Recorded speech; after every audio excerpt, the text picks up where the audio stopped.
గ్రాముల బంగారాన్ని విడిపించి ఆ రోజు ఆన్లైన్ రేటుకే మేము కొంటాం. Sharma gold company. ఓం అరుణాచలేశ్వరాయ నమః. ఇసుక వేస్తే రాలనంత మంది భక్తజనం అరుణాచలం పైన కనిపిస్తున్నారండి. ఎంత సుందరంగా ఉందో తెలుసా? ఆ పరమేశ్వరుని దర్శించుకునేందుకు ఒక్కొక్కరు వీళ్ళూరుతూ ఉన్నారు. ఒక్కసారి ఆలయం గురించి చెప్పాలండి. ఖచ్చితంగా ఎంత దేదీప్యమానంగా వెలిగిపోతుందో తెలుసా? చూడ్డానికి నిజంగా రెండు కళ్ళు సరిపోవట్లేదు. ఒకసారి ఎలా స్మరించుకుని వెళ్తున్నారో చూడండి. వీళ్ళంతా కూడా దర్శనం ముగించుకుని వస్తున్న వాళ్ళు. ఇవాళ ఉదయం నుంచి చూసుకుంటే గనక 2.5 లక్షల మంది స్వామివారిని దర్శనం చేసుకుని వచ్చారండి. దగ్గర దగ్గర 5 లక్షల వరకు ఇవాళ స్వామివారిని దర్శనం చేసుకుంటారని చెప్పారు. ఆ శివయ్య దర్శనానికి ఇప్పటికీ 2.5 లక్షల మంది వచ్చారు. ప్రత్యేకించి రాత్రి సమయం అంటే 9 గంటల నుంచి చూసుకుంటే కనుక ఉదయం వరకు కూడా ఇవాళ ఆలయం అంతా తెరిచే ఉంటుంది. అంటే సాధారణంగా మూసివేసేటువంటి సమయాలు ఏవైతే ఉంటాయో ఆ సమయంలో ఆలయాన్ని మూసివేయరు. ఎందుకంటే లింగోద్భవ కాలమే శివరాత్రికి ఎంతో ముఖ్యమైనది కాబట్టి ఆ సమయంలో ఆలయ ద్వారాలు తెరిచే ఉంటాయి. భక్తులకి ఆ అరుణాచలేశ్వరుడు దర్శనం ఇస్తూనే ఉంటాడు. ఎంతో మంది భక్తులు ఇప్పటి వరకు దర్శనం చేసుకున్నారు. అలాగే గిరి ప్రదక్షిణ చేయడానికి సిద్ధంగా ఉన్నారని చెప్పాలండి. తెలుగు వాళ్ళని చాలా మందిని నేను చూశాను. అలాగే కర్ణాటక నుంచి చాలా మంది వచ్చారు. ఇక తమిళనాడు వాళ్ళైతే వారి చెంతనే ఉన్నారు కదా అరుణాచలేశ్వరుడు. ఎప్పుడు నిత్యం వస్తూనే ఉంటారు. ఇక ప్రత్యేకంగా శివరాత్రికి దర్శనం చేసుకునే వాళ్ళు కొందరు.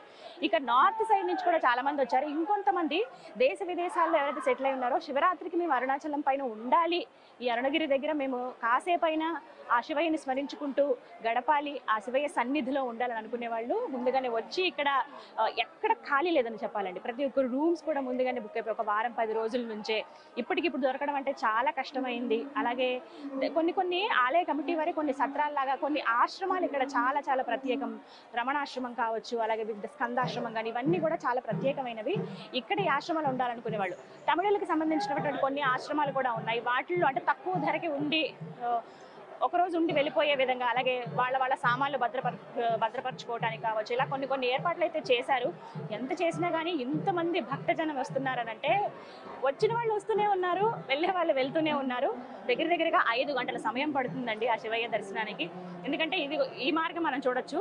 సాధారణంగా ఈ మార్గం నుంచి లోపలికి వెళ్ళి దర్శనం అనేది చేసుకుంటారు. కానీ 4 ద్వారాల గుండా అంటే ఈస్ట్, వెస్ట్, నార్త్, సౌత్ ఈ 4 గోపురాలు ఏవైతే ఉన్నాయో అటువైపు అన్నిటి నుంచి కూడా ఈ రోజున లోపలికి ఎంట్రీ అనేది ఉందన్నమాట.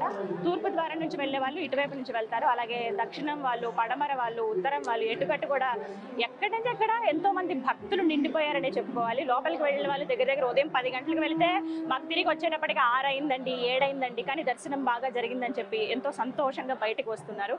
అలా కొంతమంది భక్తులు వచ్చారు. వాళ్ళతో కూడా ఒకసారి మాట్లాడదాం, వాళ్ళ అభిప్రాయం కూడా తెలుసుకుందాం. భక్తులు ఉన్నారు, వారితో మాట్లాడదాం. నమస్కారం అండి, మీ పేరు?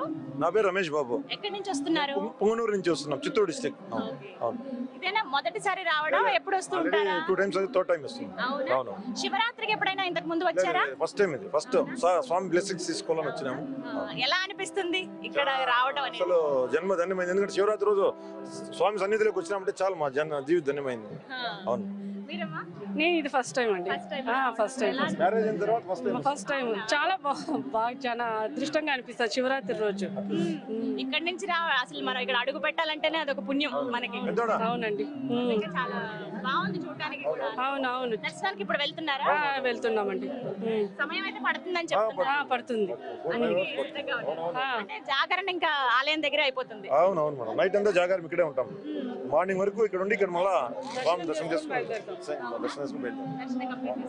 దర్శనం చేసుకొని బయలుదేరదామని చెప్పండి.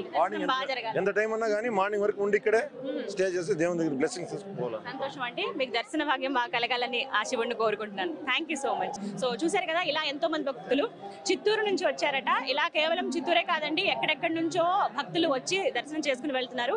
ఇప్పుడు దర్శనానికి వెళ్తున్నారు అంటే కరెక్ట్ గా లింగోద్భవ సమయానికి రాత్రి ఏదైతే జాగరణ మనం చేస్తామో అదంతా కూడా ఆలయంలోనే గడపాలని వారు భావించారట. హాయ్ నాన్న, నీ పేరు? రితిక్ ప్రెసెంట్. ఏం చదువుతున్నావు? Second class. బొట్టు పెట్టుకుని భలే ఉన్నావు నువ్వు, కుమారస్వామి లాగా బాగున్నావు బుజ్జిగా. ఎప్పుడన్నా వచ్చావా ఇంతకు ముందు అరుణాచలం? రాలేదా? ఎట్లా అనిపిస్తుంది నీకు ఇదంతా చూస్తుంటే? ఫస్ట్ టైం వస్తున్నారు. చాలా హ్యాపీగా చాలా హ్యాపీగా ఉంది. మా అన్న మా మదర్ ఇట్స్ ఓకే, సిగ్గుపడుతున్నాడు. చూసారు కదా, నిజంగా బుజ్జి కుమారస్వామిలా ఉన్నాడు. ఇలా ఎంతో మంది భక్తులండి, ఇప్పటికే చెప్పాను కదా చాలా వరకు లక్షల్లో భక్తులకు దర్శనం అయిపోయింది. ఇక మరికొంతమంది క్యూ లైన్లలో ఉన్నారు. అయితే ఇక్కడ వరకు అంటే గోపురం దగ్గరికి వెళ్లే వరకు కాస్త ఫ్రీగానే ఉంది, ధ్వజస్తంభం వరకు కూడా. అక్కడి నుంచి ఇంకా క్యూ లైన్లు వరుసగా ఉన్నాయి. అయితే లోపల కూడా ఆలయ కమిటీ వారు వివిధ ఏర్పాట్లు చేశారు భక్తులందరికీ కూడా సౌకర్యార్థం.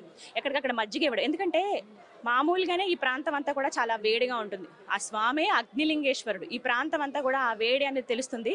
సమ్మర్ స్టార్ట్ అయిపోయినట్టే, ఎప్పుడైతే శివరాత్రి వస్తుందో ఆ తర్వాత నుంచి చలి కూడా శివ అనుకుంటూ వెళ్ళిపోతుంది అని అంటారు కదా, అదే విధంగా చలి వెళ్ళిపోయింది, ఆ వేడి కూడా వచ్చేసింది. వచ్చిన వాళ్ళు చాలా అంటే ఎగ్జాస్ట్ అవ్వకుండా భక్తుల సౌకర్యార్థం మధ్యలో మజ్జిగని అందించారు భక్తులకి. అలాగే ఎక్కడికక్కడ మంచినీళ్ళు, చల్లని మంచినీరు అందించడం కానీ, వాళ్ళకి ఏమైనా తీర్థ ప్రసాదాలు వెంటనే అందించి బయటికి పంపడం కానీ ఇవన్నీ చేశారు. అలాగే ఇవన్నీ కూడా స్వచ్ఛందంగా కొంతమంది వివిధ ప్రదేశాల నుంచి వచ్చిన వాళ్ళు, హైదరాబాద్ ఎల్బీ నగర్ నుంచి వచ్చిన వాళ్ళేమో మజ్జిగని అందించారు. అలాగే ఇంకొకరు ఆశ్రమాల తరపు నుంచి ప్రసాదాలు ఇవ్వడం కావచ్చు. ఇలా ఒక్కొక్కరు తమ వంతుగా అంటే స్వామివారి దర్శనం కోసం ఎవరైతే వస్తున్నారో ఆ భక్తులకు సేవ చేసుకుంటే ఆ స్వామికి చేసినట్టే కదా.